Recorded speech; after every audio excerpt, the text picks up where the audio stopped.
بسم اللہ الرحمن الرحیم۔ علامہ غلام احمد پرویز صاحب کی تصنیف ابلیس و آدم۔ فمن تابع ہدای فلا خوف علیہم ولا هم یحزنون۔ وہی رہبر منزل حیات، اگرچہ عقل فسوں پیشہ لشکر انگیخت، تو دل گرفتہ نباشی کے عشق تنہا نیست۔ وہی انسان وادی آدمیت میں اترنے کو اترا، لیکن ابلیس کی بے پناہ قوتوں کو دیکھ کر سہم گیا، جو قدم قدم پر تصادم و تزاحم کے لیے آمادہ بیکار تھیں۔ ایسی محیب اور خوفناک وادی، اور یہ بالکل تنہا، کشمکش زندگی ایسی جان کاہ، اور یہ بے سر و سامان، آنے والے خطرات کے تصور سے اس کا جی بیٹھ گیا۔ خوف اور دہشت سے قدم لڑکھڑانے لگے۔ اس ہولناک منظر میں اس نے چاروں طرف دیکھا، لیکن کوئی معین و مددگار نظر نہ آیا۔ حسرت بھری نگاہیں اوپر کو اٹھیں اور ہمتاً التجا بن کر ایک بلند و بالا چوکھٹ سے جا ٹکرائیں۔ پکارنے والے نے یوں پکارا، اور جواب دینے والے نے اپنے ترحم ربوبیت سے اس طرح نوازا کہ سکون و طمانینت کی ہزار جنتیں اس کے قلب مضطرب میں آباد کر دیں۔ فرمایا، لا تہنوا ولا تحزنوا وانتم الاعلون، سورہ نمبر 3 آیت نمبر 138۔ دیکھو، نہ تو ہمت ہارو نہ غمگین ہو، تم ہی سب سے برتر و اعلیٰ ہو۔ کیوں گھبراتے ہو، کیوں خوف کھاتے ہو؟ تم تو دنیا میں سب سے بلند ہو، لیکن اس بلندی تک پہنچنے کا طریقہ یہ ہے کہ فَإِمَّا يَأْتِيَنَّكُم مِّنِّي هُدًى فَمَن تَبِعَ هُدَايَ فَلَا خَوْفٌ عَلَيْهِمْ وَلَا هُمْ يَحْزَنُونَ، سورۃ نمبر 2 آیت نمبر 38۔ جب ہماری جانب سے تمہاری طرف ہدایت آئے تو جو ہدایت کی پیروی کرے گا اس کے لیے کسی طرح کا کھٹکا اور کسی طرح کی غمگینی نہیں ہوگی۔ یہ مت خیال کر کہ اس ظلمت کدہ میں تجھے تنہا چھوڑ دیا گیا ہے، نور ازلی کی شمع فروزاں تیرے ساتھ ہے، پھر گھبرانا کیسا؟ اگرچہ عقل فسوں پیشہ لشکر انگیخت، تو دل گرفتہ نباشی کہ عشق تنہا نیست۔ ابلیس کی تمام لرزہ انگیز اور حوصلہ شکن قوتیں ایک طرف، اور ان کے مقابلہ کے لیے ہدایت خداوندی دوسری طرف۔ اس کے بعد انسان کو کسی دوسری چیز کی ضرورت نہ تھی۔ یہ سوال کہ کشمکش حیات میں متصادم قوتوں کے مقابلہ کے لیے انسان خود اپنا خضر راہ ہو سکتا ہے، یا اس کی رہنمائی کے لیے کسی خارجی روشنی کی بھی ضرورت ہے، بڑا اہم اور بنیادی ہے، اور شروع سے آج تک ارباب فکر و نظر کی توجہات کا مرکز بنا چلا آ رہا ہے۔ اس مقام تک پہنچنے سے بیشتر چند ایک ابتدائی مراحل کی وضاحت نہایت ضروری ہے۔ اصل مبحث شروع ہونے سے پہلے یہ بھی سمجھ لینا چاہیے کہ مذہب کا سارا دار و مدار وحی کے عقیدے پر ہے۔ اس میں شبہ نہیں کہ خدا کا ماننا ایک حقیقت کا اعتراف ہے، لیکن جس مقصد عظیم کے لیے خدا پر ایمان ضروری ہے، وہ وحی کے ذریعے ہی پورا ہوتا ہے، اس لیے کہ ہدایت خداوندی وحی کے توسط ہی سے ملتی ہے، اور یہی وہ ہدایت ہے جس سے انسان قوانین الہیہ کے تابع زندگی بسر کر کے شرف انسانیت کی تکمیل کر سکتا ہے۔ لہٰذا جس شخص کا صحیح معنوں میں خدا پر ایمان ہے، اس کے لیے وحی کا ماننا بھی ضروری ہے۔ حقیقت یہ ہے کہ ہمارا اور خدا کا تعلق ہی وحی کے ذریعے قائم ہے۔ اگر وحی نہ ہو تو ہم جان ہی نہیں سکتے کہ خدا کیا ہے اور اس کا انسانوں کے ساتھ واسطہ کیا ہے۔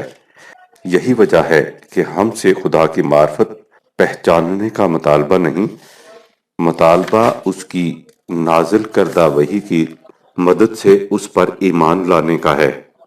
وحی کے معنی ہے وہ قانون یا ضابطہ جس کے مطابق انسانوں کو زندگی بسر کرنا چاہیے۔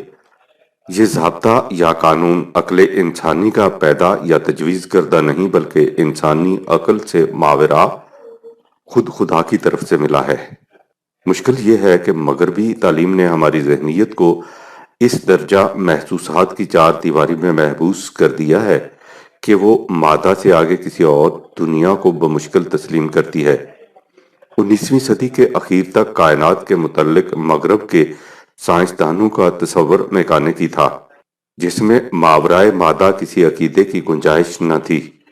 وہ تصور یورپ کی فکر گاہوں سے ایک عرصہ ہوا مردود قرار پا کر رخصت ہو چکا، لیکن ہمارے ہاں کی ذہنیتیں ابھی تک اسی تصور سے معاوف چلی آ رہی ہیں۔ لہٰذا یہ ضروری ہے کہ ان کی تسکین خاطر کے لیے یورپ کے مفکرین اور ارباب سائنس کی جدید تحقیقات و نظریات کو سامنے لا کر دیکھا جائے کہ وہی پر ایمان خلاف علم و بصیرت تو نہیں۔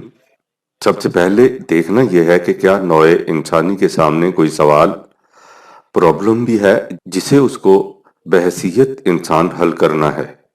یہ ظاہر ہے کہ کسی دوسری نوع کے سامنے ایسا کوئی سوال نہیں۔ سلسلہ ارتقاء میں انسان سے نچلی کڑی حیوانات کی ہے۔ ان کی زندگی محض طبعی زندگی، فزیکل لائف ہے، جس کی ضروریات و داعیات کی تسکین ان کا مقصود حیات ہے، اور ان کی دنیا میں یہ سب کچھ میکانیکی طور پر ہوتا رہتا ہے۔ جب کھانے پینے کو مل گیا، یا زیادہ سے زیادہ یہ کہ پیش پا افتادہ خطرات سے حفاظت و صیانت کا اطمینان ہو گیا، تو تمام مسائل حیات حل ہو گئے۔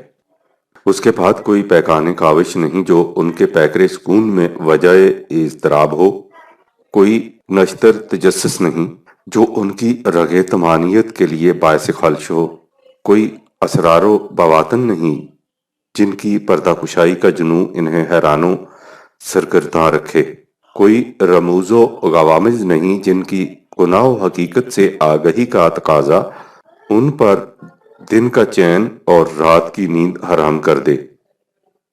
لیکن کیا انسان کی بھی یہی کیفیت ہے؟ کیا اس کے دوائر حیات بھی محض کھانے پینے اور سو رہنے تک محدود ہیں؟ اس کا جواب نظر جھکائیے اور اپنے دل سے پوچھئے، اور نگاہ اٹھائیے تو انسانیت کی تاریخ سے دریافت کیجئے، اور پھر دیکھیے کہ عالم انفس و آفاق اس کے متعلق کیا کہتے ہیں۔ اس میں شبہ نہیں کہ انسانی زندگی کا ایک حصہ اسی طرح طبعی قوانین کے تابع ہے جس طرح حیوانات کا۔ اس سطح تک انسان کی زندگی حیوانات کی سطح کی زندگی ہے، لیکن جیسا کہ انسان کے عنوان میں لکھا جا چکا ہے، انسان کی زندگی حیوانی سطح پر ہی نہیں، اس سے بلند بھی ہے۔ یہ سطح انسانی زندگی کی سطح ہے۔ حیوانی سطح تک تو اس کے سامنے بھی کوئی سوال نہیں ہوتا، لیکن جو ہی یہ حیوانی سطح سے ابھر کر انسانی زندگی میں پہنچتا ہے، اس کی دنیا میں ایک حیرت انگیز انقلاب واقع ہو جاتا ہے۔ یہاں پہنچ کر اس کی تسکین محض عام کھانے سے نہیں ہو جاتی، بلکہ اس کے بعد یہ پیڑ گننے کی بھی کوشش کرتا ہے، کیا ہے، کیوں ہے، کیسے ہے اور کیسے ہونا چاہیے، کہ معمے رہ رہ کر اس کے دل میں کھٹک پیدا کرتے ہیں۔ قصہ آدم پر ایک بار پھر نگاہ ڈالیے، یہ حقیقت نکھر کر سامنے آ جائے گی۔ اس کی ابتدائی زندگی جو ہنوز خلش تجسس سے لذت آشنا نہ ہوئی تھی، اتنی ہی تھی کہ وَقُلْنَا يَا آدَمُ اسْكُنْ أَنْتَ وَزَوْجُكَ الْجَنَّةَ وَكُلَا مِنْهَا رَغَدًا حَيْثُ شِئْتُمَا، سورہ نمبر 2 آیت 35۔ اور ہم نے کہا کہ اے آدم، تو اور تیری بیوی اس جنت میں رہو، اور اس جنت میں جہاں سے چاہو جی بھر کر کھاؤ پیو۔ گویا اس عہد طفولیت میں زندگی کے تقاضے خورد و نوش سے آگے کچھ نہ تھے۔ یہ آدم کے آب و گل کا زمانہ تھا، یہ محض گندھا ہوا خمیر تھا جو ہنوز انسانی پیکر میں متشکل نہیں ہوا تھا۔ یہ اس کی آرزوؤں کا بچپن تھا، نہ دل میں کوئی کانٹا تھا، نہ اس کانٹے کی کھٹک، نہ درد تھا، نہ درد کی کسک۔ لیکن عہد شباب میں پہنچ کر بچپن کے کھلونے کس طرح جی بہلا سکتے تھے؟ اب تقاضوں کی دنیا نرالی تھی، آرزوؤں کا عالم جداگانہ تھا۔ اب رہ رہ کر جی چاہتا تھا کہ عروس حقیقت بے نقاب سامنے آ جائے، تاکہ حسن اپنی انتہائی بے باکیوں اور رعنائیوں کے ساتھ جلوہ ریز ہو۔ آپ نوع انسانی کی تاریخ پر نگاہ ڈالیے، ہر زمانہ اور ہر ملک میں انسان کسی لاینحل مسئلہ کی تلاش میں سرگرداں دکھائی دے گا۔ رموز فطرت کی اقطاع کشائیوں میں اس کے ذہن کی تگ و تاز، امور عالم کے سمجھنے اور سلجھانے میں اس کے فکر کی جد و جہد، ہر شے میں غور و تدبر، ہر چیز میں تفکر و تفحص، گاہ اپنے ماحول سے جنگ و پیکار، گاہ ستاروں کی دنیا سے چشم کو ستیز، کبھی ان سے بھی آگے فضا کی لامحدود پہنائیوں میں کھو جانے کی آرزو، کبھی خود اپنے دل کی دنیا میں کسی نامعلوم مدعا کے حصول کی تڑپ، غرضے کے جہان فکر و نظر میں اس کا جہد مسلسل اور تب و تاب پہم اس خلش و کاوش کا آئینہ دار ہے جو کسی سوال کے حل کے لیے اس کے دل و دماغ کی دنیا میں حشر بپا کیے ہوئے ہے۔ وہ سوال کیا ہے؟ دیکھنا یہ ہے کہ وہ سوال کیا ہے۔ تفصیل اس اجمال کی طویل ہے، لیکن اصل حقیقت تک رہنمائی کے لیے قصہ آدم کے ایک اور لطیف گوشے کی طرف نگاہ اٹھائیے۔ آپ نے غور کیا ہے کہ ابلیس نے کیا کہہ کر آدم کو ورگلایا تھا؟ اس نے اس کے کان میں کیا سحر پھونکا تھا کہ یہ سب کچھ بھلا کر اس کے پیچھے ہو لیا؟ ظاہر ہے کہ وہ کوئی ایسی ہی بات ہوگی جو اس کے دل کی گہرائیوں میں مچل رہی ہوگی، جو اس کی آنکھوں میں انتہائی شوق بن کر آتی اور حسرت بن کر لوٹ جاتی ہوگی۔ ابلیس نے اس کے اسی وفور شوق کو، اضطراب کو بھانپ کر اس کے اس کمزور پہلو سے فائدہ اٹھایا اور آنکھوں ہی آنکھوں میں کہہ دیا کہ آؤ تم جس چیز کی تلاش میں ہو تمہیں اس کا سراغ بتاؤں۔ انسان کی آرزو کیا تھی؟ ابلیس نے کیا کہہ کر اسے اپنے پیچھے لگا لیا تھا؟ قرآن کریم نے اسے 2 لفظوں میں بیان کر دیا ہے۔ سورہ طٰہٰ میں ہے، قَالَ يَا آدَمُ هَلْ أَدُلُّكَ عَلَىٰ شَجَرَةِ الْخُلْدِ وَمُلْكٍ لَا يَبْلَىٰ۔ سورہ 20 آیت نمبر 120۔ ابلیس نے کہا، اے آدم، کیا میں تجھے ہمیشگی کے درخت کا پتہ نشان دوں اور ایک ایسی بادشاہت کا جو فنا پذیر نہ ہو؟ غور فرمایا آپ نے کہ قلب انسانی کی یہ آرزو کیا تھی؟ بقائے دوام اور حیات جاویداں۔ انسان ہمیشہ زندہ رہنا چاہتا ہے۔ حیات جاوید کی خواہش اس کے دل کی گہرائیوں میں ہے۔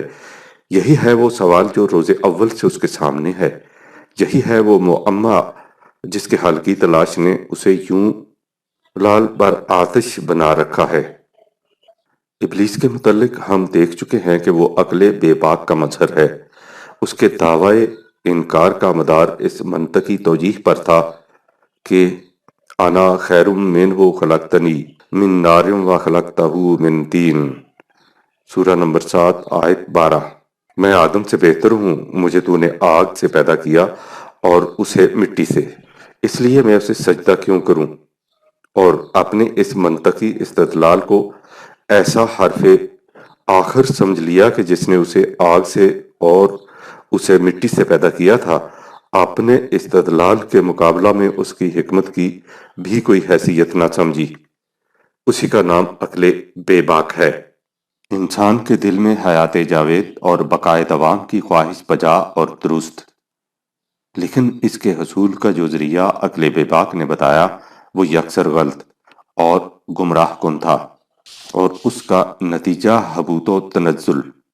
اس نے جو کچھ بتایا تھا قرآن کریم نے ایک لفظ میں اس کی طرف اشارہ کر دیا ہے، فَبَدَتْ لَهُمَا سَوَآتُهُمَا۔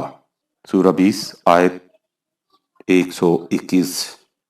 یعنی اس سے انسان کا جنسی شعور بیدار ہو گیا۔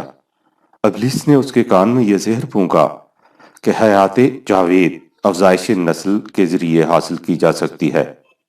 مرنے والا باپ اپنی زندگی کا تسلسل اپنے بیٹے کے آئینہ حیات میں دیکھتا ہے۔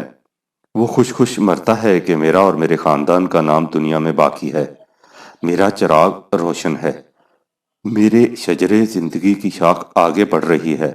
اس سے اسے اطمینان ہو جاتا ہے کہ میں ہمیشہ زندہ رہوں گا۔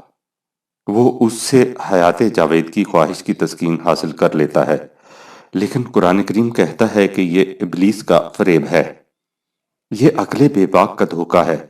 اسے حیات جاوید سمجھنا حبوط و تنزل ہے۔ اگر یہی حیات جاوید ہے تو یہ حیوانات کی ہر اس نوع کو حاصل ہے جس نے ناب موافق مادی حالات کا مقابلہ کر کے اپنی نسل کو آگے بڑھانے کی صلاحیت پیدا کر لی۔ تفصیل انسان کے عنوان میں گزر چکی ہے۔ گائے، بھینس، بھیڑ، بکری، اونٹ، گھوڑا اس دنیا میں شاید انسان سے بھی پہلے سے موجود ہیں، اور ان کی نسل برابر آگے بڑھتی جا رہی ہے۔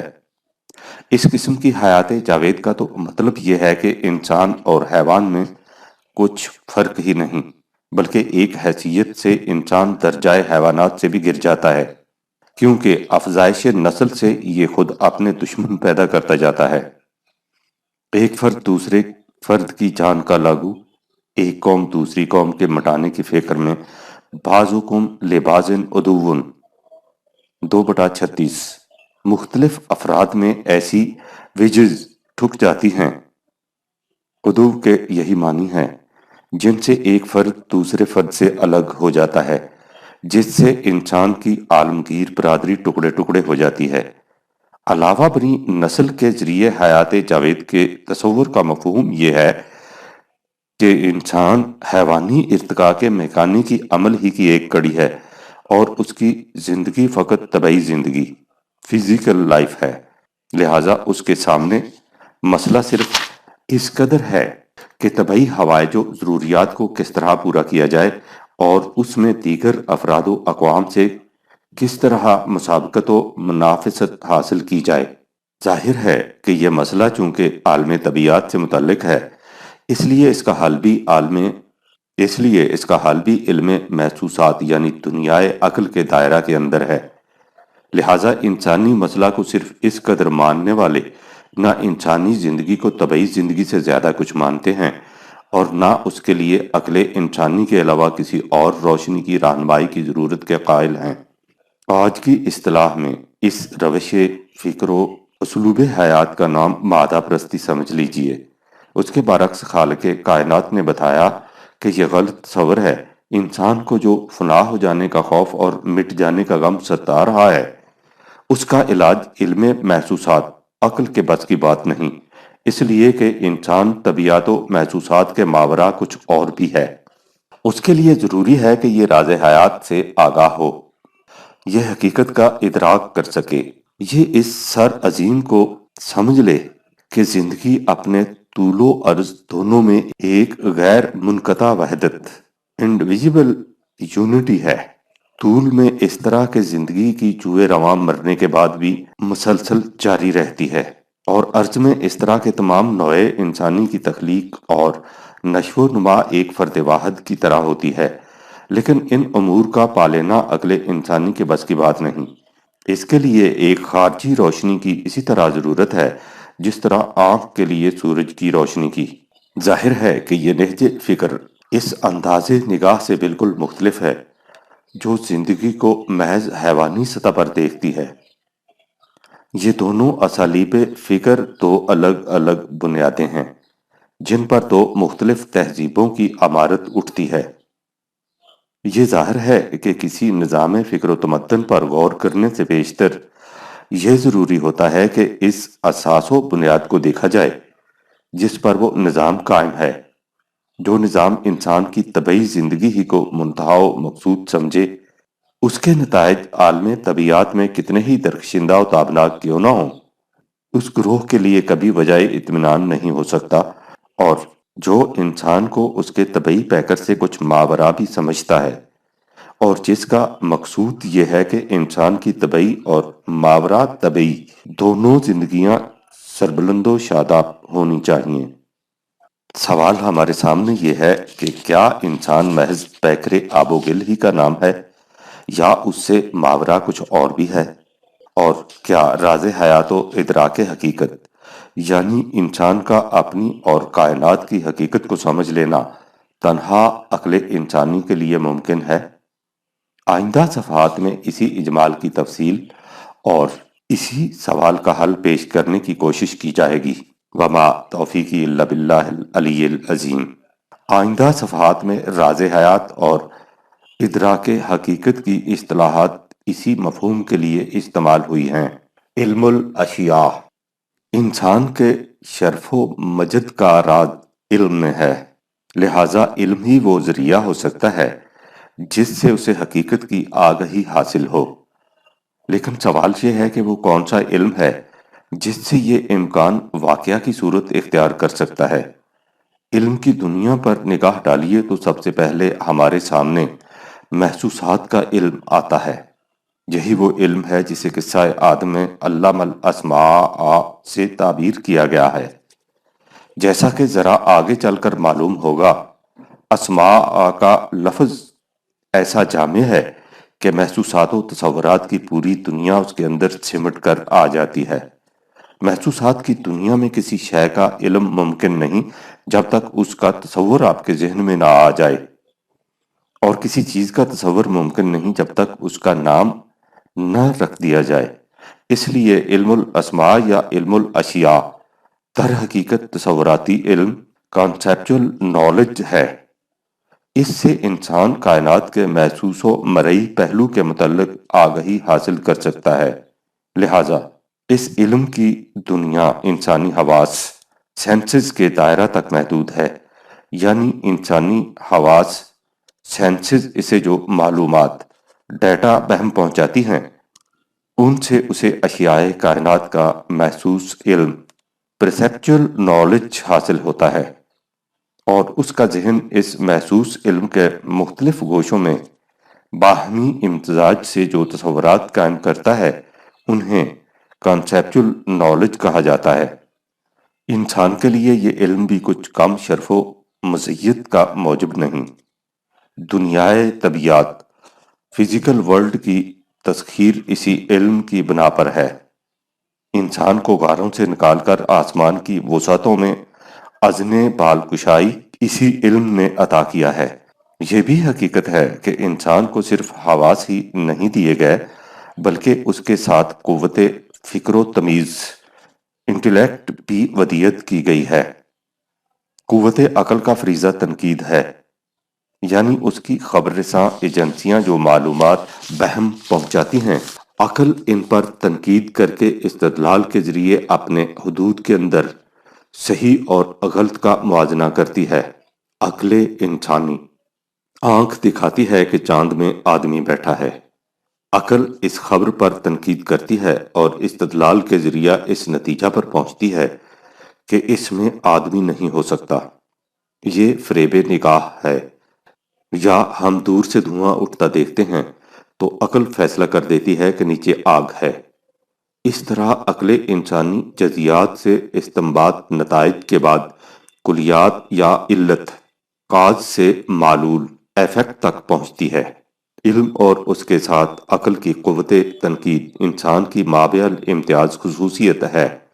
تجارب و مشاہدات سے اصول متعین کرنا، ان اصولوں کی روشنی میں اشیاء کائنات سے کام لینا اور پھر ان سب کے ماحصل کو آگے منتقل کرنا اسی قوت کے بلبوتے پر ہے۔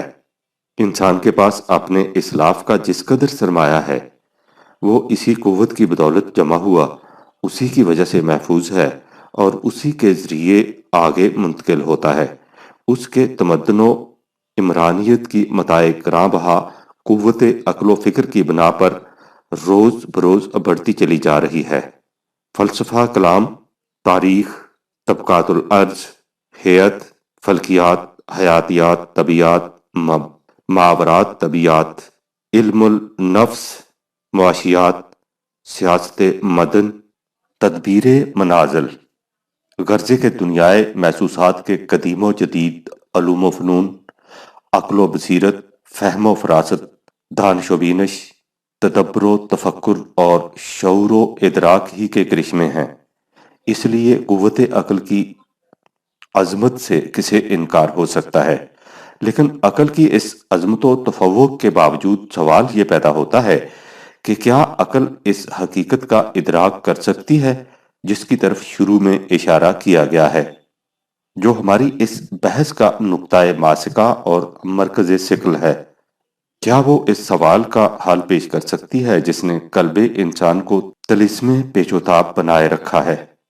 جیسا کہ پہلے لکھا جا چکا ہے، عقل یا علم استدلالی کا دائرہ عالم محسوسات ہے، لہٰذا سب سے پہلے یہ دیکھنا چاہیے کہ دنیا طبیعت فزیکل ورلڈ میں جو محسوسات کی دنیا کا دوسرا نام ہے، عقلی اکتشافات کی کیا کیفیت ہے؟ کیا اس دائرہ میں انسانی تحقیقات اشیاء کی حقیقت کا علم حاصل کر سکی ہیں؟ طبیعت کی دنیا مادہ میٹر سے متعلق ہے۔ 19ویں صدی عیسوی کے اخیر تک سائنسدانوں کی دنیا میں عام طور پر سمجھا یہ جاتا تھا کہ یہ کائنات فضا کی پہنائیوں سپیس میں ایک بے جان ڈلے کی طرح پڑی ہے اور چند قوانین کی روح سے جنہیں اندھی فطرت بروئے کار لاتی ہے، اس میں میکانیکی عمل جاری و ساری ہے۔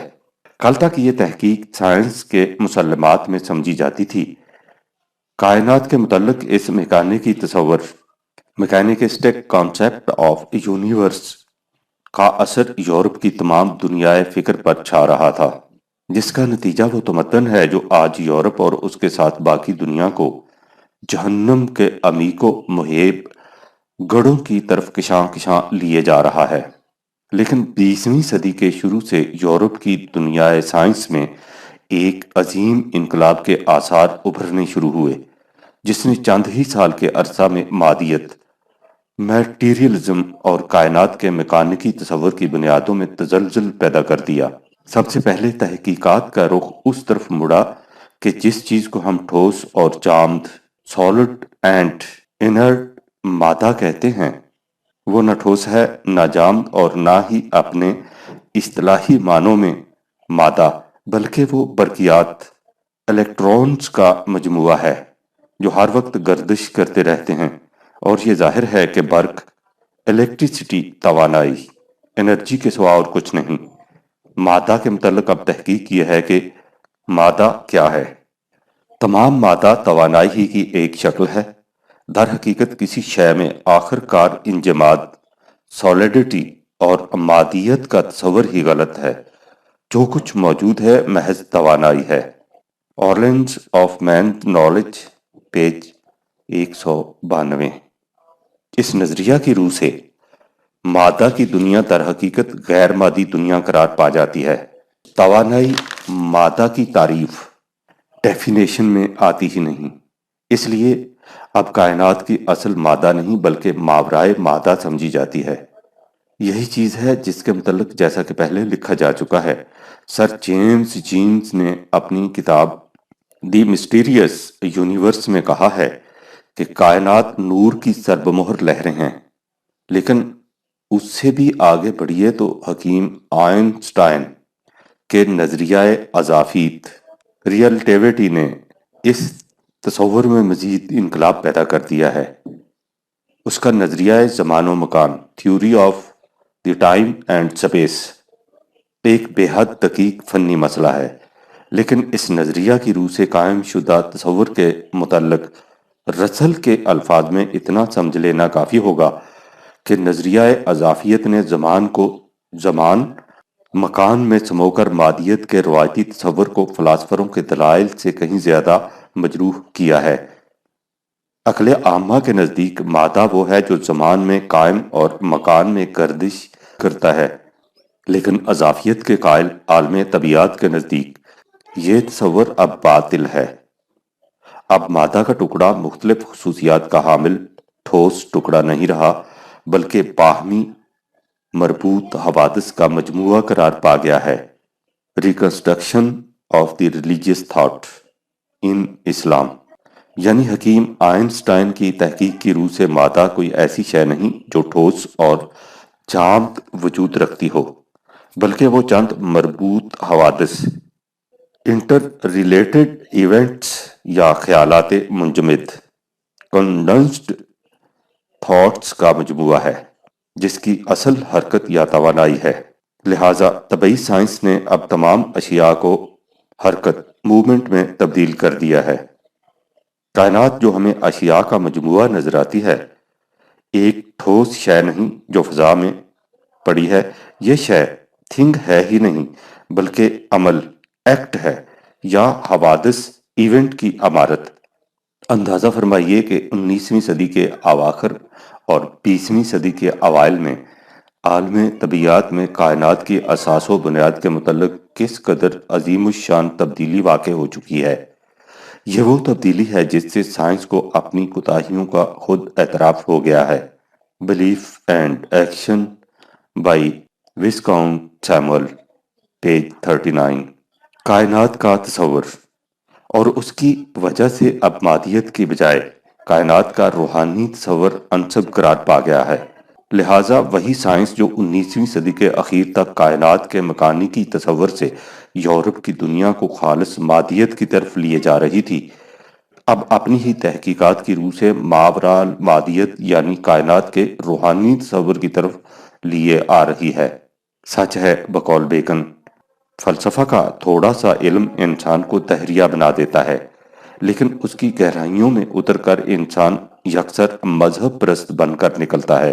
Samuel, page 41۔ اب تحقیق کے ایک دوسرے رخ کی طرف آئیے۔ مشہور فلاسفر برکلے کا نظریہ یہ تھا کہ جن چیزوں کا علم ہمیں حواس کے ذریعے حاصل ہوتا ہے ان کا وجود خارج میں نہیں ہوتا، وہ ہمارے ذہن کی پیداوار ہوتی ہیں۔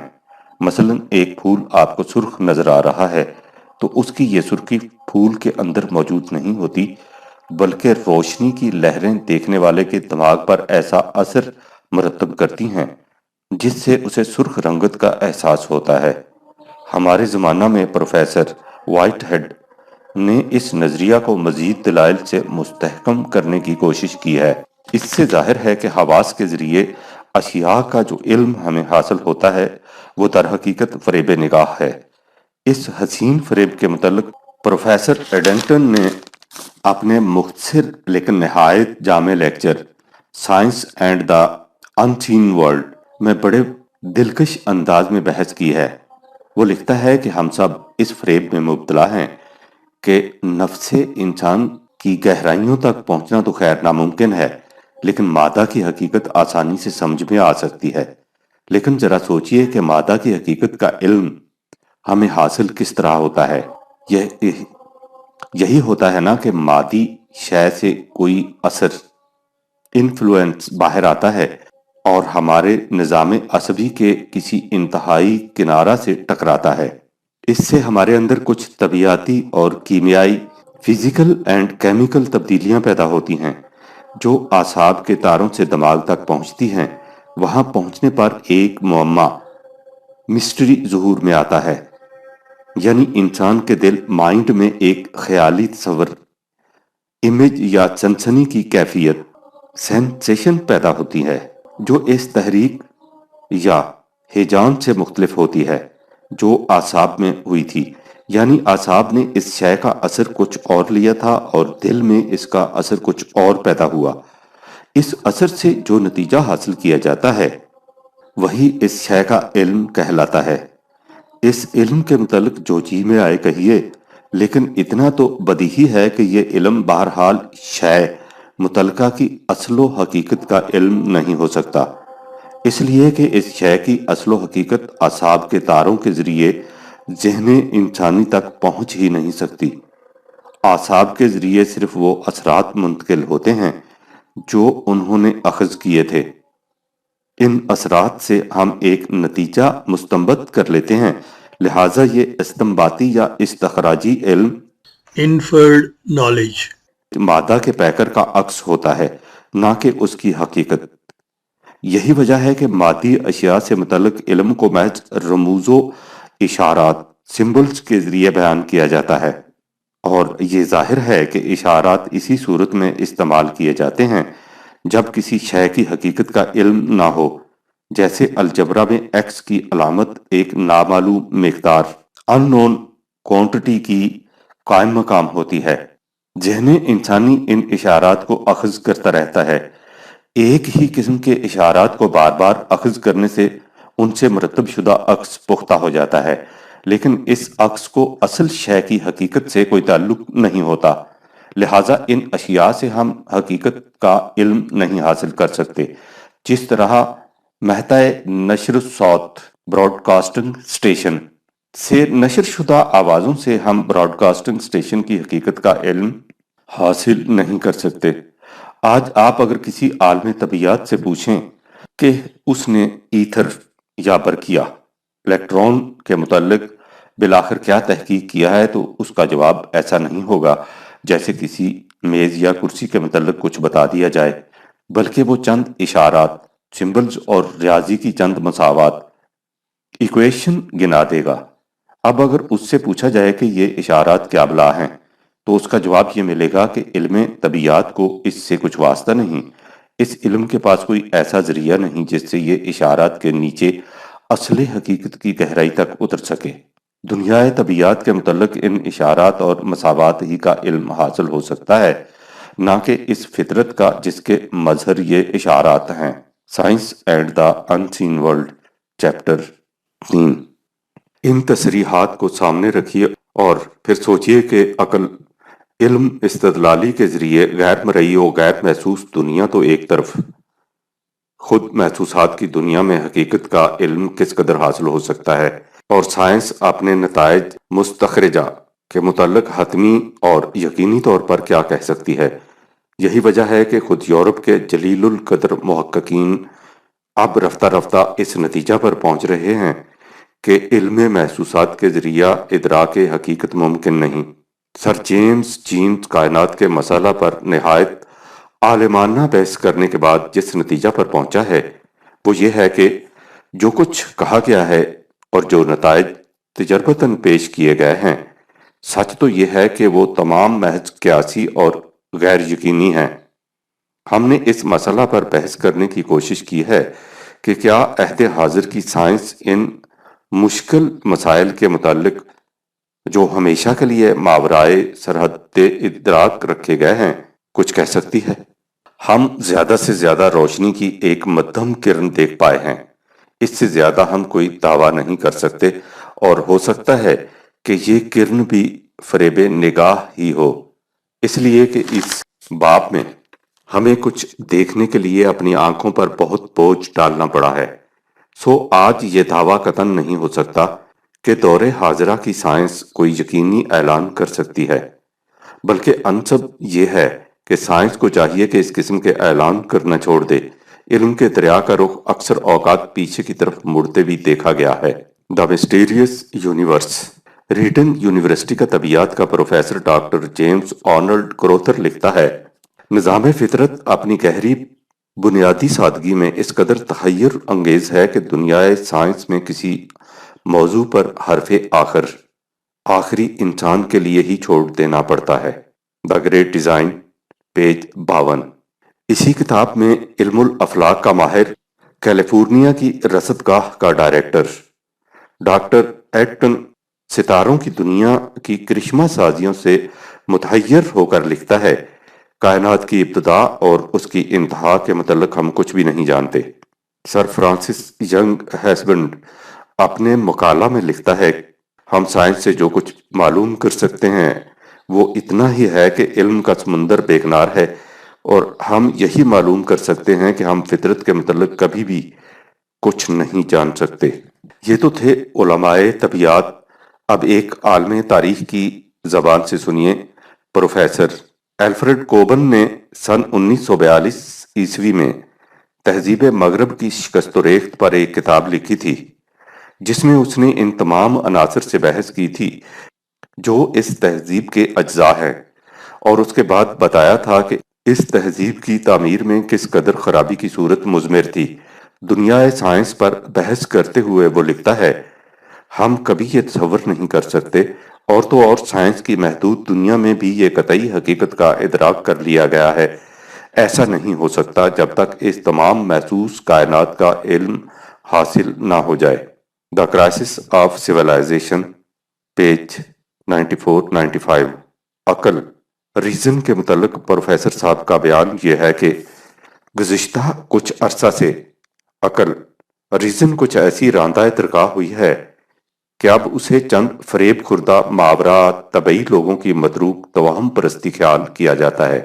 آگے چل کر لکھتے ہیں، عہد حاضر کا سب سے بڑا امتیازی کارنامہ یہ ہے کہ اب چاروں طرف سے عقل اور عقل پرستی پر حملے ہونے شروع ہو گئے ہیں۔ سائنس نے خود عقل کے کلا پر دھاوا بول دیا ہے۔ جدید ریاضیات کے انکشاف نے کائنات کے معمہ کو پھر سے اجاگر کر دیا ہے۔ علاوہ بریں علم النفس کے ماہرین نے دنیا کے علم میں ایک نئے باب کا اضافہ کیا ہے، جس کی روح سے عقل کو اب نفس انسانی کی کائنات میں وحید تو ایک طرف کوئی ممتاز مقام بھی حاصل نہیں ہو سکتا۔ قانون عقل پر سب سے آخری اور کاری ضرب علم تصورات آئیڈیالوجی کے تجزیہ نے لگائی ہے۔ جیسا کہ ڈاکٹر کارل مینم نے ثابت کیا ہے، مفکرین دور حاضرہ اب رفتہ رفتہ اس حقیقت سے آشنا ہو رہے ہیں کہ تصورات آئیڈیاز کو اس معاشری اور تاریخی پس منظر سے کبھی الگ نہیں کیا جا سکتا جن میں وہ موجود ہوں۔ یہ ہے اس عقل کی حقیقت جس کی ابھی 4 دن پہلے یورپ میں پرستش ہو رہی تھی، اور جس سے مروب ہو کر مشرق کا ذہنی غلام کسی ماورا عقل نظریہ کو ارباب دانش و بینش کے سامنے پیش کرنے یا اس پر ایمان کے اظہار سے شرماتا تھا۔ آج انہی پرستاروں نے خود اپنے ہاتھوں اس بت کے ٹکڑے کر دیے ہیں۔ لیکن ہماری غلامانہ ذہنیت کی یہ کیفیت ہے کہ ان پریشان ٹکڑوں کو ایک ایک کر کے اکٹھا کرتے پھر رہے ہیں تاکہ انہیں جوڑ کر اس بت کو پھر سے کعبہ دل میں بٹھا لیں۔ سچ ہے، وفاداری بشرط استواری اصل ایمان ہے۔ یہ ہے عقل کی محدودیت۔ لہٰذا جس طرح حد نگاہ سے آگے آنکھوں والا اور اندھا دونوں برابر ہوتے ہیں، سرحد عقل سے آگے عقل مند اور بے عقل دونوں یکساں ہوتے ہیں۔ اس مقام پر اس حقیقت کا بیان کر دینا ضروری ہے کہ جو کچھ عقل یا علم استدلالی کے متعلق اوپر لکھا گیا ہے، اس سے عقل کی تنقیص یا تحقیر مقصود نہیں ہے۔ اس سے مفہوم صرف اتنا ہے کہ عقل کا دائرہ اپنا ہے اور ادراک حقیقت اس کے بس کی چیز نہیں۔ نیز یہ کہ دنیائے طبیعات میں جو کچھ ابھی کل تک عین مطابق عقل سمجھا جاتا تھا، آج کی عقل خود اس کی تقلید کر رہی ہے۔ حقیقت یہ ہے کہ جیسا کہ گزشتہ صفحات میں ہم دیکھ چکے ہیں، عقل کا مدار کلی اس علم پر ہے جو حواس کے ذریعے مرتب ہوتا ہے، اور حواس عدلتے بدلتے رہتے ہیں۔ اس لیے اس بنیاد پر استوار عمارت بھی غیر متبدل نہیں ہو سکتی۔ اقبال کے الفاظ میں فروغ دانش ما از قیاسست، قیاس ما ز تقدیر حواسست، جو حس دیگر شد این عالم دگر شد، سکون و سیر و کیف و کم دگر شد۔ خلاف عقل کا مفہوم۔ یہیں سے ہم ضمناً اس سوال تک بھی پہنچ جاتے ہیں کہ جس چیز کو عام طور پر خلاف عقل کہا جاتا ہے، اس سے مراد کیا ہوتی ہے۔ سب سے پہلے ایک فرد کی عقل کو لیجئے۔ بچپن میں اس کی عقل کچھ اور ہے، جوانی کے عالم میں کچھ اور ایام پختگی میں اس سے الگ، اور بڑھاپے میں ان سب سے جدا۔ جس بات کو ایک شخص بچپن میں عین مطابق عقل خیال کرتا ہے، 10 برس بعد ان کھلونوں پر خود ہی ہنستا ہے۔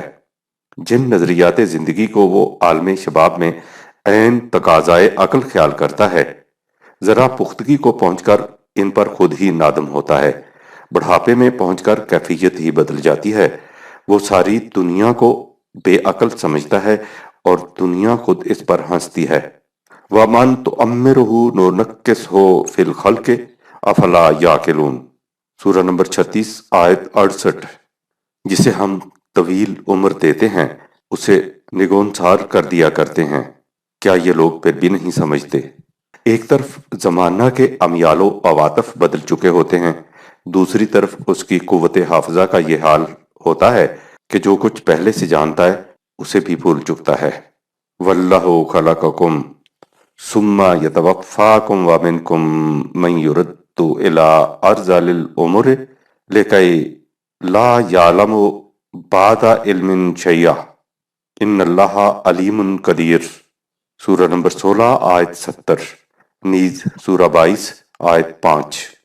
اور اللہ ہی نے تمہیں پیدا کیا، پھر وہی ہے جو تمہاری زندگی پوری کر دیتا ہے، اور تم میں سے کوئی ایسا بھی ہوتا ہے جو بڑھاپے کی نکمی عمر تک پہنچ جاتا ہے کہ ذہن و عقل کی سمجھ بوجھ رکھنے کے بعد پھر نادان ہو جائے۔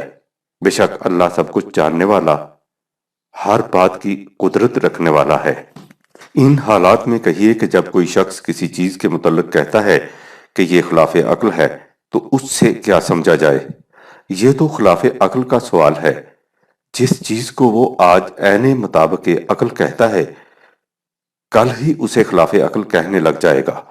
پھر ایک شخص کی عمر کے مختلف ادوار کو چھوڑ کر ایک ہی عمر کے مختلف افراد کو دیکھیے۔ ان کی عقلوں کا تفاوت اس قدر بیان ہوتا ہے کہ جو چیز ایک شخص کے نزدیک عین مطابق عقل ہے، اسے دوسرا شخص سمجھنے کی بھی صلاحیت نہیں رکھتا۔ پھر افراد کو چھوڑ کر زمانہ کی عقل کو لیجئے۔ جس چیز کو ابھی 50 برس ادھر خلاف عقل کہا جاتا تھا، وہ آج عین مطابق عقل ہے۔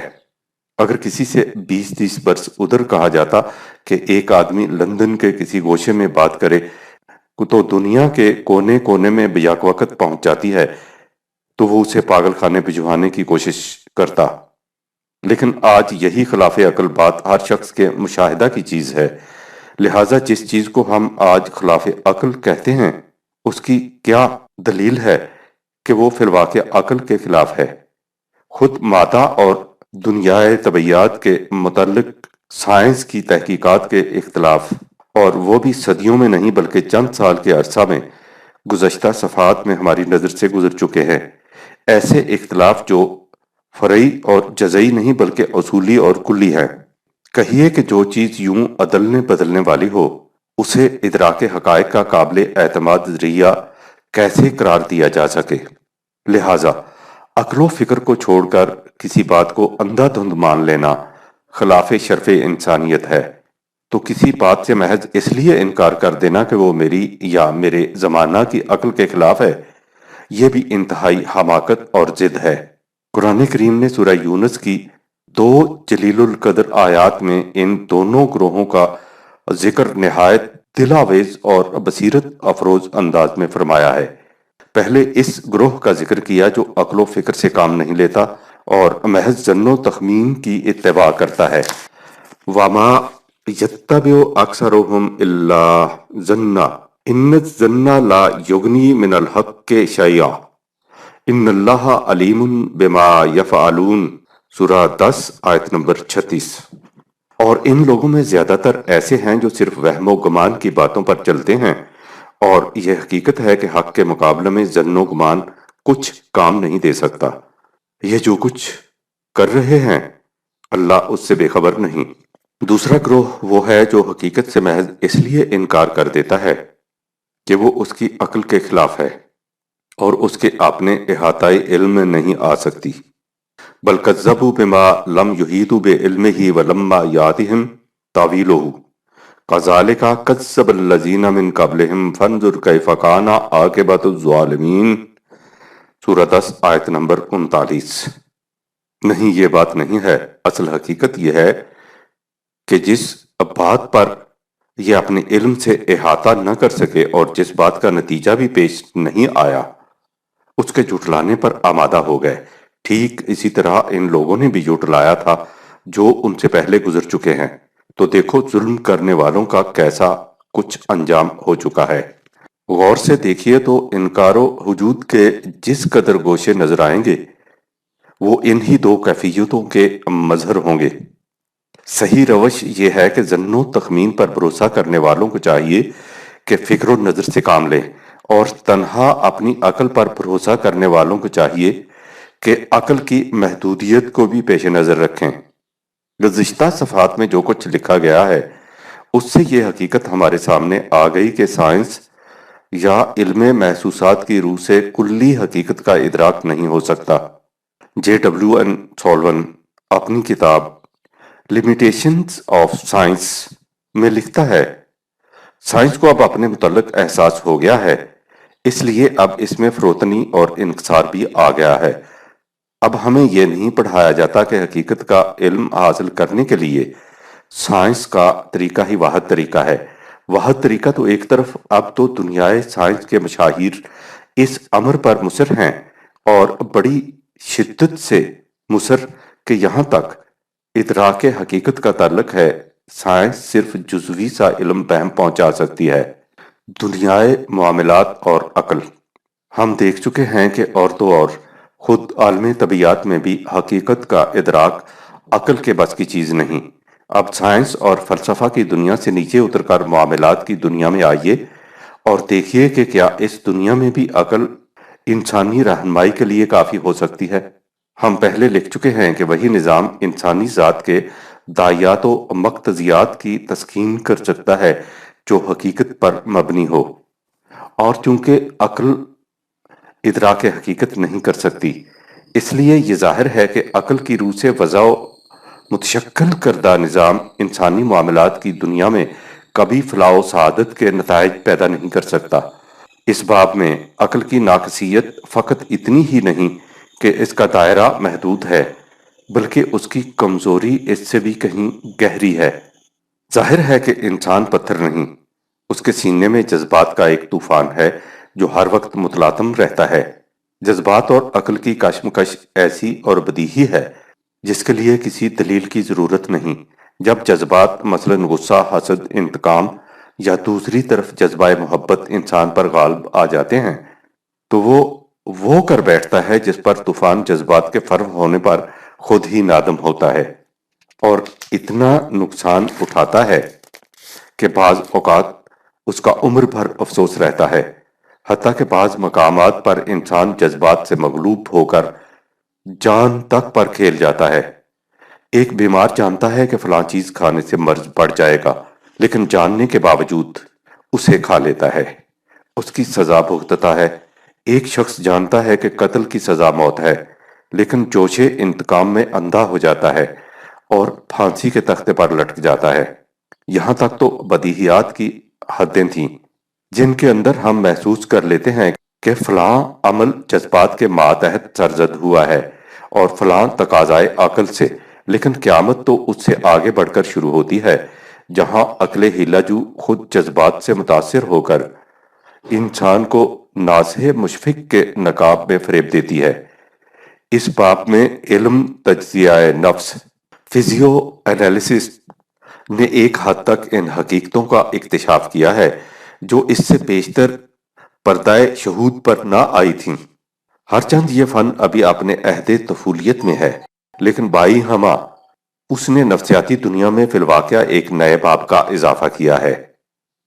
یعنی ہوتا یہ ہے کہ انسانی خواہش کا ایک تقاضا ہوتا ہے، عقل اس کے جواز کے لیے منطقی توجیہات تراشتی ہے اور اس مقصد کے حصول کے لیے ایسے دلائل پیش کرتی ہے کہ یہ سب کچھ عین مطابق عقل معلوم ہوتا ہے، حالانکہ وہ یکسر جذبات کے داعیات پر مبنی ہوتا ہے۔ فریب کشمکش عقل دیدنی دارت کہ میرے قافلہ و ذوق رہزنی دارت، کہیے کہ تنہا عقل کی رہنمائی انسان کو ہلاکت و بربادی کے کس جہنم کی طرف لے جائے گی۔ فلسفہ قدیم و جدید دونوں اس حقیقت پر متفق ہیں کہ ہماری سعی و عمل کے محرکات ہمارے جذبات ہوتے ہیں۔ ارسطو کے الفاظ میں عقل ہماری کسی قوت کو متحرک نہیں کر سکتی، اس لیے ہر عمل جو ارادتاً سرزد ہو، بظاہر کتنا ہی معقول، مبنی بر عقل کیوں نہ نظر آئے، در حقیقت ہمارے مفاد پر مبنی ہوتا ہے، اور مفاد کے لیے ضروری ہے کہ اس کی بنیاد جذبات پر ہو۔ قوت ارادی کو آمادہ بعقل کرنے کے لیے مفاد کا احساس نہایت ضروری ہے، اس کے سوا اس کے لیے اور کوئی جذبہ محرک نہیں ہو سکتا۔ مسٹیسزم بائی ایولین انڈرہل۔ ڈاکٹر جوٹ اپنی کتاب گائیڈ ٹو ماڈرن تھاٹس میں رقم تراز ہے۔ عقل در حقیقت ہماری خواہشات کی لونڈی ہے۔ اس کا کام یہ ہے کہ ہم جن مقاصد کو غیر شعوری طور پر حاصل کرنے کی خواہش کریں ان کے حصول کے لیے ذرائع فہم پہنچا دے، اور جو کچھ ہم کرنا چاہیں اس کے جواز کے لیے دلائل تلاش کر کے مہیا کر دے۔ دنیا میں آج جس قدر فتنہ و فساد برپا ہے، محض اس لیے ہے کہ ہر شخص اور ہر گروہ اپنے جذبات کی تسکین اور اپنی خواہشات کی تکمیل چاہتا ہے۔ عقل کی ہنرمندی ان جذبات و خواہشات کی تکمیل کے لیے ذرائع فہم پہنچاتی ہے۔ اب مختلف عقول کی جنگ، بیٹل آف وٹس، شروع ہو جاتی ہے۔ ہر شخص کی یہ کوشش ہوتی ہے کہ دوسرے کو بیوقوف بنا کر اپنا الو سیدھا کرے۔ دکاندار اس کوشش میں ہوتا ہے کہ اپنی عقل کے زور پر گاہک کو بیوقوف بنا کر روپیہ کی چیز سوا میں بیچے، اور گاہک اس کوشش میں کہ اپنی عقل کے زور پر دکاندار کو بیوقوف بنا کر 12 آنے میں خرید لائے۔ یہ چھوٹے پیمانے پر ہے، بڑے پیمانے پر سلطنتوں اور مملکتوں کے معاملات اسی نہج پر طے پاتے ہیں۔ عقل پرستوں کی ساری سیاست کا مدار انہی ہیلا کاریوں پر ہے۔ بعضکم لبعض عدو، قیامت ہے کہ انسان نوع انسان کا شکاری ہے۔ جس کی عقل غالب آ جائے وہی کامیاب و کامران۔ اس کے سامنے سب قوانین و دساتیر، اصول و مسلمات دھرے کے دھرے رہ جاتے ہیں۔ دنیا میں یہی کچھ ہوتا چلا آیا ہے اور یہی کچھ آج ہو رہا ہے۔ دانه نیکا رد حاصل بورد، امتی بر امتی دیگر چارد. از ضعیفان نارو بودن حکمت است، از تنیشا جارو بودن حکمت است. شیوای تذیب نو آدم دری است، پردای آدم دری سوداگری است. یہی وجہ ہے کہ جو شخص اپنے جذبات کی تسکین ہی کو مقصود زندگی سمجھتا ہے، علم و عقل کے باوجود فلاح و سعادت کی راہ سے محروم رہتا ہے، اس لیے کہ اس کا علم اور اس کی عقل اس کی صحیح رہنمائی کے بجائے اس کی خواہشات کی تکمیل کے اسباب و ذرائع بہم پہنچاتے ہیں۔ اسی لیے قرآن کریم نے عقل و علم کی اہمیت پر زور دینے کے ساتھ ہی اس حقیقت کو بھی بے نقاب کر دیا کہ جب عقل جذبات کے تابع ہو کر چلے تو انسان سعادت کی راہ نہیں پا سکتا۔ ارشاد ہے، افرائیت من اتخذ الہہ ہواہ افلا تذکرون، سورہ 45 آیت نمبر 23۔ کیا تم نے ایسے لوگوں کی حالت پر غور کیا جنہوں نے اپنے جذبات ہی کو اپنا خدا بنا رکھا ہے؟ چنانچہ ایسے شخص کی اس بے راہ روی کا نتیجہ یہ ہوتا ہے کہ اس کے علم و عقل کے باوجود خدا کا قانون صحیح راستے کو اس کی نگاہوں سے اوجھل کر دیتا ہے۔ اس کے کانوں پر اور دل پر مہریں لگ جاتی ہیں اور اس کی آنکھوں پر پردے پڑ جاتے ہیں۔ اب ظاہر ہے کہ خدا کے قانون کی روح سے جس شخص کی حالت یہ ہو جائے اسے کون صحیح راستے پر لا سکتا ہے؟ کیا تم لوگ ایسی کھلی کھلی باتوں کے بعد بھی نصیحت حاصل نہیں کرتے؟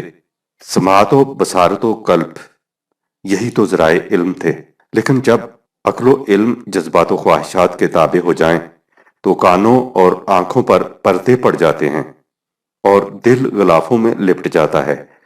اس لیے قرآن کریم نے کہہ دیا کہ علم کے لیے، یعنی علم حقیقی جس کی تفصیل چند قدم آگے چل کر آئے گی، کسی کے جذبات کا اتباع جائز نہیں۔ وَكَذَلِكَ أَنزَلْنَاهُ حُكْمًا عَرَبِيًّا وَلَئِنِ اتَّبَعْتَ أَهْوَاءَهُمْ بَعْدَ مَا جَاءَكَ مِنَ الْعِلْمِ مَا لَكَ مِنَ اللَّهِ مِنْ وَلِيٍّ وَلَا وَاقٍ، سورہ نمبر 23 آیت نمبر 37۔ اور اسی طرح ہم نے اسے یعنی قرآن کو بالکل واضح انداز میں اتارا۔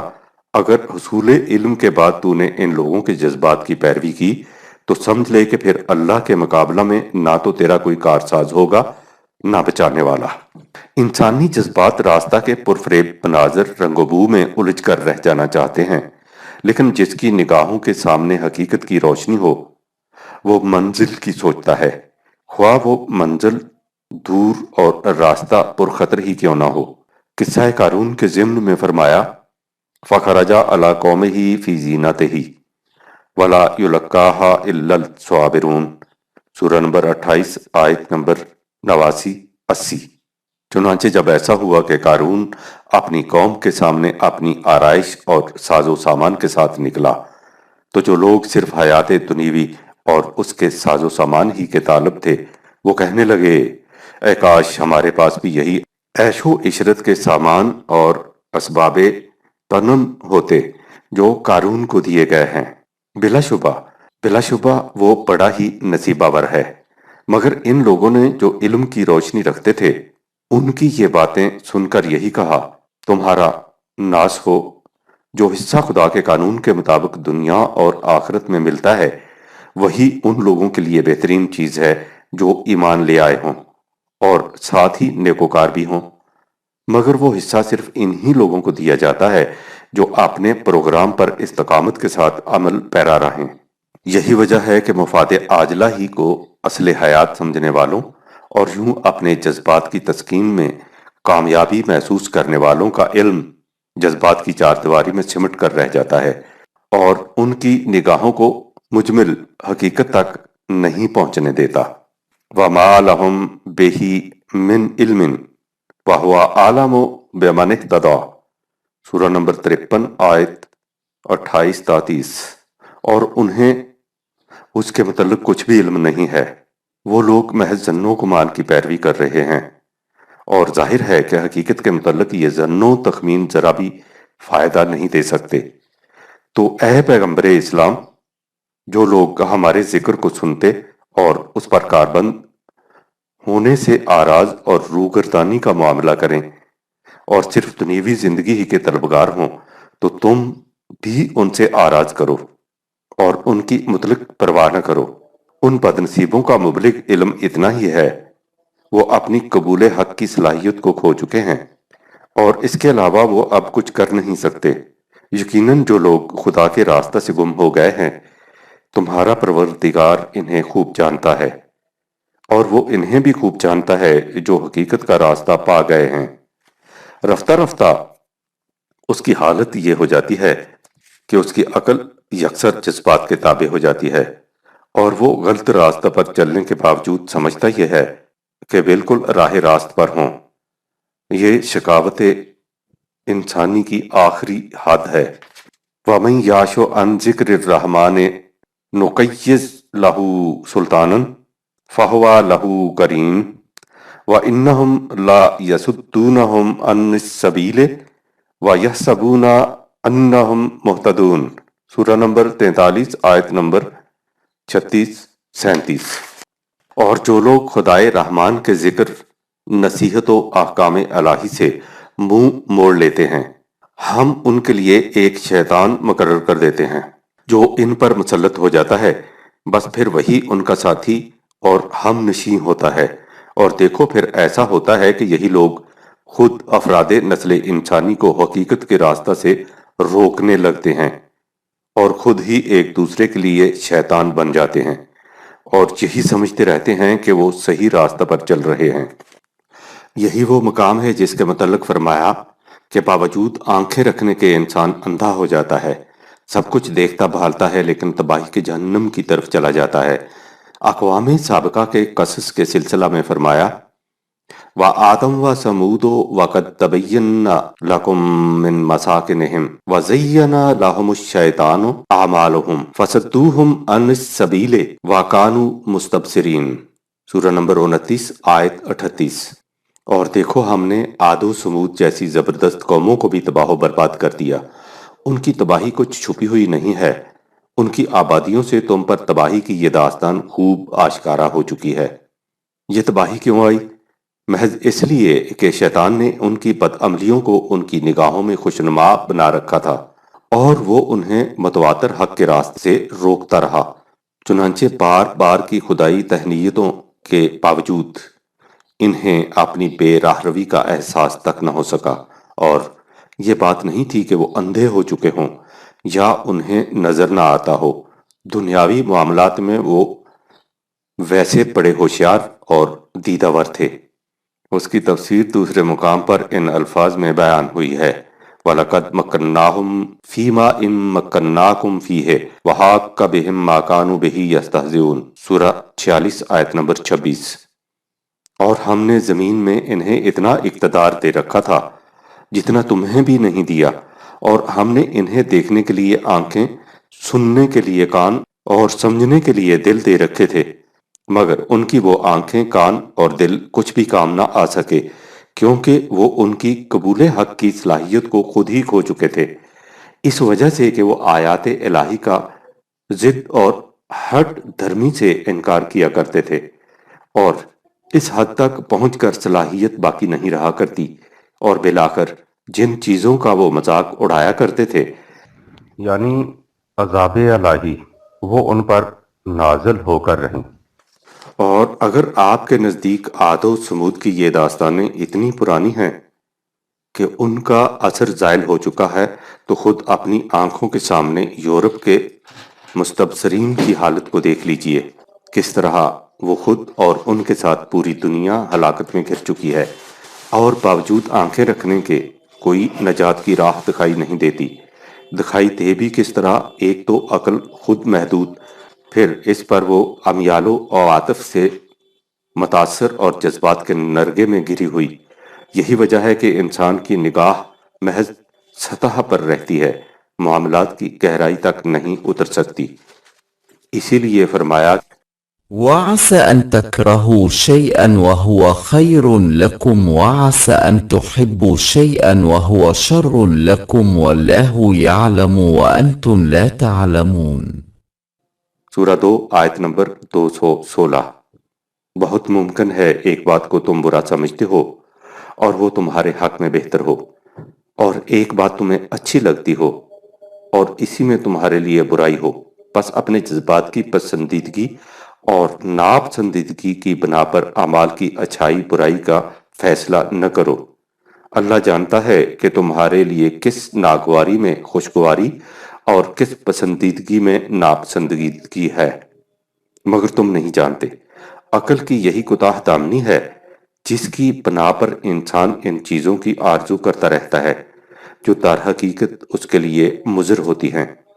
وَيَدُ الْإِنسَانُ بِالشَّرِّ دُعَاءَهُ بِالْخَيْرِ وَكَانَ الْإِنسَانُ عَجُولًا۔ سورہ 17 آیت نمبر 11، نیز سورہ 21 آیت نمبر 37۔ اور جس طرح انسان اپنے لیے بھلائی کی دعائیں مانگتا ہے، اسی طرح بسا اوقات برائی بھی مانگنے لگتا ہے، اگرچہ نہیں جانتا کہ یہ اس کے لیے برائی ہے، اور حقیقت یہ ہے کہ انسان بڑا ہی جلد باز ہے۔ انسان کی اس کمزوری پر پھر غور کیجئے کہ وَكَانَ الْإِنسَانُ عَجُولًا، یہ بڑا جلد باز واقع ہوا ہے۔ ادھر ایک چیز سامنے آئی اور ادھر اس کے جذبات نے اسے نہایت حسین و دلکش نقاب اڑا کر اس کی نگاہوں کو فریب دیا۔ اس نے عقل سے پوچھا اور عقل نے جذبات کے غلام ہونے کی حیثیت سے فوراً ایک منطقی توجیہ اس کے جواز میں تراش دی۔ بس پھر کیا تھا؟ اس مقصد کے حصول کے لیے لہو پانی ایک کر دیا، گویا اس کی تمام زندگی کا دار و مدار اسی مقصد کے حصول میں مضمر ہے، اور کبھی خیال نہ کیا کہ ان فریب نگاہ پردوں کے پیچھے بھی جھانک کر دیکھ لیا جائے کہ ان میں چھپا کیا ہے۔ سچ ہے، کان الانسان عجولا، بقول علامہ اقبال، آدمی اندر جہان خیر و شر، کم شناست نفع خود را از ضرر، کس نداند زشت و خوب کار چیست، جاتا ہے ہموار و نا ہموار چیست۔